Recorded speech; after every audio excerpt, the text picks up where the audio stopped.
আজ আমি নিয়ে এসেছি দশম শ্রেণীর দ্বিতীয় পর্যায়ক্রমিক মূল্যায়ন জীবনবিজ্ঞানের পর্ষদ নির্দেশিত প্রশ্ন কাঠামো ও নম্বর বিভাজন।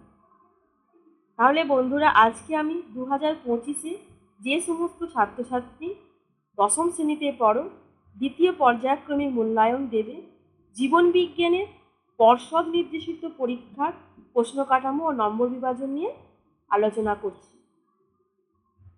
আশা করছি তোমাদের এটা কাজে লাগবে। তোমরা যারা আমার চ্যানেলে নতুন, অবশ্যই আমার চ্যানেলটা সাবস্ক্রাইব করে আমার পাশে থেকে। তোমাদের দ্বিতীয় সাবমেটিভ ইভ্যালুয়েশনও 40 নম্বরের পরীক্ষা হবে। এখানে তোমাদের সময় থাকবে 1 ঘন্টা 30 মিনিট।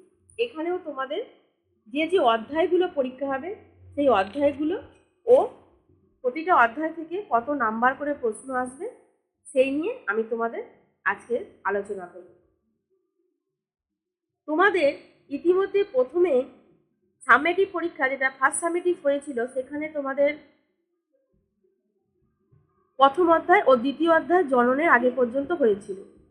এক্ষেত্রে তোমাদের সেকেন্ড সাবমেটিভ পরীক্ষা হবে জীবনের প্রবাহমানতা অধ্যায় থেকে জনন, সপুষ্পক উদ্ভিদের যৌন জনন, বৃদ্ধি ও বিকাশ, বংশগতি এবং কয়েকটি সাধারণ জিনগত রোগ, অভিব্যক্তি ও অভিযোজন। এই অধ্যায়গুলো তোমাদের সেকেন্ড সাবমেটিভ ইভ্যালুয়েশনের ক্ষেত্রে আছে।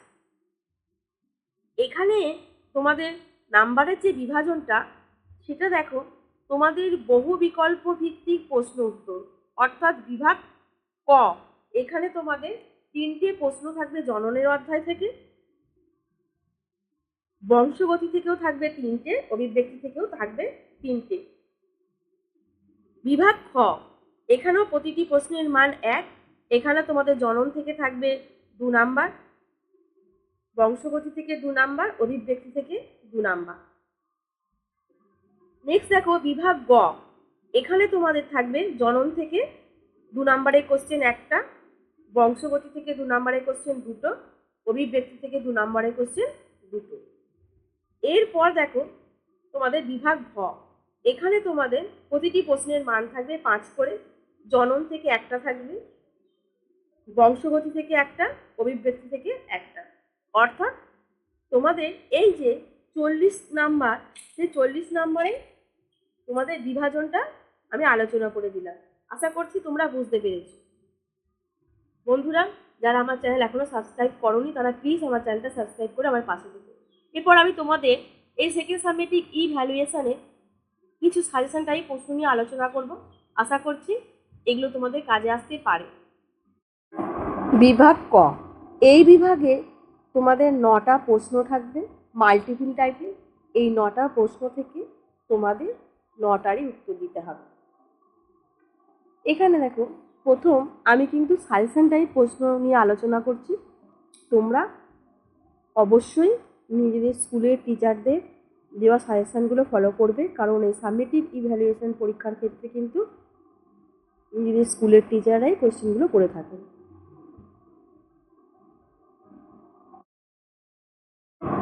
সপুষ্পক উদ্ভিদের ভ্রূণস্থলিতে নিউক্লিয়াসের সংখ্যা কোনটি? এখানে অপশন আছে 3টি, 4টি, 6টি, 8টি। দ্বিতীয় প্রশ্ন আছে 2টো ক্যাপিটাল টি ইন্টু একটা ক্যাপিটাল ও একটা স্মল টি থেকে উৎপন্ন লম্বা মটর গাছের শতকরা ভাগ কত? অপশনের মধ্যে আছে 50%, 100%, 25% আর 0%। এর মধ্যে যেটা হবে তোমরা লিখবে।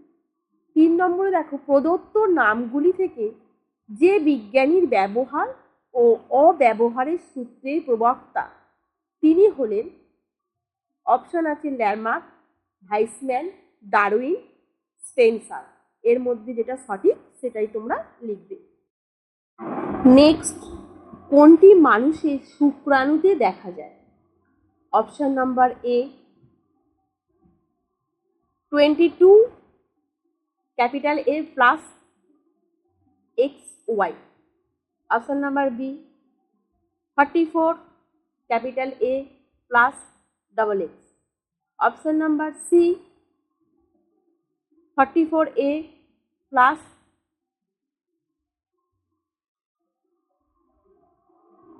y। Option number D 22a plus y। অপসারী বিবর্তনের ফলে উৎপন্ন হয় কোন অঙ্গ? অপশন এ সমসমস্ত অঙ্গ, অপশন বি সমবৃত্তীয় অঙ্গ, অপশন সি নিষ্ক্রিয় অঙ্গ, অপশন ডি লুপ্তপ্রায় অঙ্গ। নেক্সট, একজন পুরুষ ও মহিলা বিবাহে পুত্র সন্তান ও কন্যা সন্তান হওয়ার সম্ভাবনা কত? Option A 2:1, option B 1:2, option C 1:1, option D 3:1। Next, পায়রার ফুসফুসে বায়ুথলির সংখ্যা কত? Option A 8, option B 5, option C 7, option D 9। Next, সরীসৃপ ও স্তন্যপায়ী প্রাণীদের সংযোগী প্রাণীটি হল? Option A lungfish, option B platypus, option C peripatus, option D archaeopteryx. Next, capital A, small A, capital double B, capital D, small D থেকে প্রাপ্ত গ্যামেটের সংখ্যা নির্ণয় করো। Option A 8, option B 3, option C 2, option 4। এই গেল ক বিভাগের মাল্টিপল টাইপের প্রশ্ন। এরপর আমি তোমাদের আলোচনা করব খ বিভাগে। বিভাগ খ, অতি সংক্ষিপ্ত প্রশ্নের উত্তর দাও। একটি বাক্যে উত্তর যে কোনো একটি। এখানে কোশ্চেন থাকবে দুটো। প্রথম কোশ্চেন হলো, বংশগতির একককে মেন্ডেল কি নামে অভিহিত করে? দ্বিতীয় কোশ্চেন হলো, কোষের টোপোস্পটে ধর্ম বলতে কি বোঝো? নেক্সট, শূন্যস্থান পূরণ করো। এখানেও দুটো থাকবে, যে কোনো একটা করতে হবে। প্রথম হচ্ছে, ড্যাশ রোগে রক্ততঞ্চন ব্যাহত হয়। দ্বিতীয় হচ্ছে, বিভাজনের মাধ্যমে জনন ক্রিয়া সম্পন্নকারী জীব হলো ড্যাশ। নেক্সট দেখো, সত্য অথবা মিথ্যা নিরূপণ করো। এখানেও যে কোনো একটি। আলুর স্ফীতকন্দ ও আদার গ্রন্থিকন্দ সমসমস্ত অঙ্গ। এটা সত্য না মিথ্যা লিখতে হবে। নেক্সট দেখো, বিবর্তন একক প্রজাতি। এটাও সত্য না মিথ্যা লিখতে হবে। এরপর বাম স্তম্ভ ও ডান স্তম্ভ মেলাও, যে কোনো তিনটে। আমি পরপর বাম স্তম্ভগুলো বলছি আগে। আদিকোষ, আধুনিক ঘোড়া, আধুনিক ঘোড়ার পূর্বপুরুষ, লিমুলাস। চারটে অপশান ছিল। ডান দিকে আছে জীবন্ত জীবাশ্ম। নেক্সট আছে ইউহিপ্পাস, নেক্সট ইউকুয়াস, নেক্সট সংযোগ রক্ষাকারী প্রাণী। তাহলে বাম স্তম্ভে আছে আদিকোষ, আধুনিক ঘোড়া, আধুনিক ঘোড়ার পূর্বপুরুষ আর লিমুলাস, এই চারটে। ডান দিকে আছে জীবন্ত জীবাশ্রয়, ইউহিপ্পাস, ইকুয়াস আর সংযোগ রক্ষাকারী প্রাণী। এই গেল বাম স্তম্ভ ডান স্তম্ভ, তিনটে মেলাতে হবে। তাহলে আমার বিভাগ ক্ষয়ে মোট প্রশ্ন নাম্বার থাকবে 6টি। তোমাদের উত্তর করতে হবে অতি সংক্ষিপ্ত একটা, শূন্যস্থান একটা, সত্য মিথ্যা একটা, আর বাম দিক ডান দিক 3টি। তাহলে এখানে প্রশ্নও আছে আমার 6টা, নাম্বারও আছে 6টা। আশা করছি তোমরা বিভাগ ক্ষয়ের প্রশ্ন বিভাজনটা বুঝতে পেরেছো। এরপর তোমাদের আমি আলোচনা করব বিভাগ গ নিয়ে। এখানে তোমাদের 10 নাম্বার থাকবে, উত্তর দিতে হবে 5টা প্রশ্নে, প্রতিটা প্রশ্নের মান থাকবে 2 করে। চলো তাহলে প্রশ্নগুলো দেখে নিই। কোয়াসারভেট ও মাইক্রোস্ফিয়ারের মধ্যে পার্থক্য লেখো। নেক্সট হচ্ছে, কিভাবে প্রমাণ করে তিমির, ফ্লিপার ও মানুষের হাত সমস্ত অঙ্গ। নেক্সট, অসম্পূর্ণ প্রকটতা, ফিনোটাইপ ও জিনোটাইপ সমানুপাতে সমান, এটা দেখাও। নেক্সট হলো ক্রিস ক্রস উত্তরাধিকারী বলতে কি বোঝো। নেক্সট ফিনোটাইপ ও জিনোটাইপের মধ্যে পার্থক্য লেখো। নেক্সট বৃদ্ধির দশাগুলি উল্লেখ করো। এই গেল আমার গ বিভাগে 6টা প্রশ্ন, এর মধ্যে 5টা প্রশ্নের উত্তর দিতে হবে। প্রথম আছে কোয়াসারভেট ও মাইক্রোস্ফিয়ারের মধ্যে পার্থক্য। দ্বিতীয় আছে কিভাবে প্রমাণ করে তিমির, ক্রিপার ও মানুষের হাত সমসমস্ত অঙ্গ। তৃতীয় আছে সম্পূর্ণ অসম্পূর্ণ প্রকটতা, জিনোটাইপ ও ফিনোটাইপ অনুপাত সমান দেখাও। চতুর্থ আছে ক্রিস ক্রস উত্তরাধিকারী বলতে কি বোঝো। পঞ্চমত আছে জিনোটাইপ ও ফিনোটাইপের মধ্যে পার্থক্য লেখো। ষষ্ঠত আছে বৃদ্ধির দশাগুলি উল্লেখ করো। এই গেল খ বিভাগে, এই গ বিভাগে 10 নম্বরের প্রশ্ন। এরপর আমি ঘ বিভাগে 5 নম্বরের প্রশ্নগুলো নিয়ে আলোচনা করব।